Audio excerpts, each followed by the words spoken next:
Today I'm going to talk about some stainless tips, or just about stainless in general.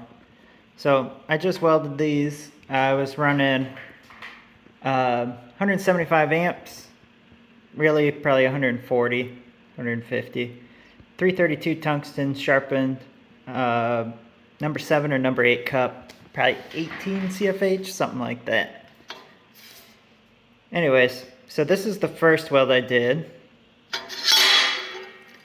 And if you look at the bottom, you can kind of see how right here in the center it's purple, and then right here it slowly transitions out like a rainbow, and you've got some straw there on the edges.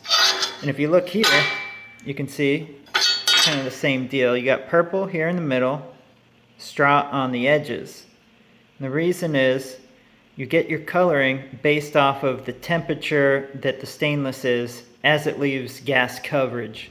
So right here at the beginning, you have less heat and it's under gas coverage. So as you start, it's straw.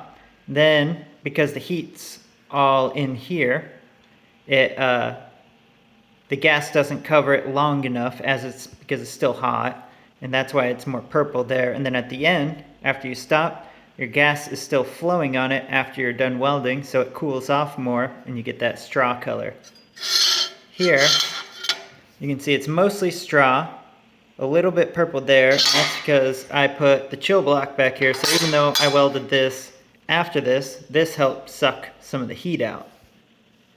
Then, to kind of show you a little better what I'm talking about, let's see if I can put this up here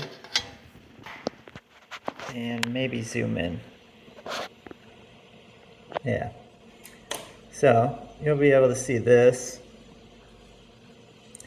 And you can kind of see the same thing on my actual filler rod. But see how it's gray right here? So that left gas coverage very quickly. So I just heated it up and then pulled the torch away so you'll be able to see this. So this was the hottest area, and that gray scaling means that it was still molten when it lost gas coverage. And then you come back here and right at the edge, it's like a brown or like a dark gray, but it's not scaly.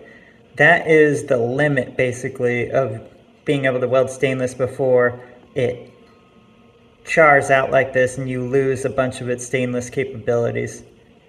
And then you come in and you start getting reds, and then you get some gold, and then it transitions to blue, and then to purple, and then you have your straw. So that's why they say you want straw, is because the stainless will keep its stainless capabilities better the less oxidation you have. This is all oxidation right here. Hopefully that makes sense to you guys. Thanks for watching.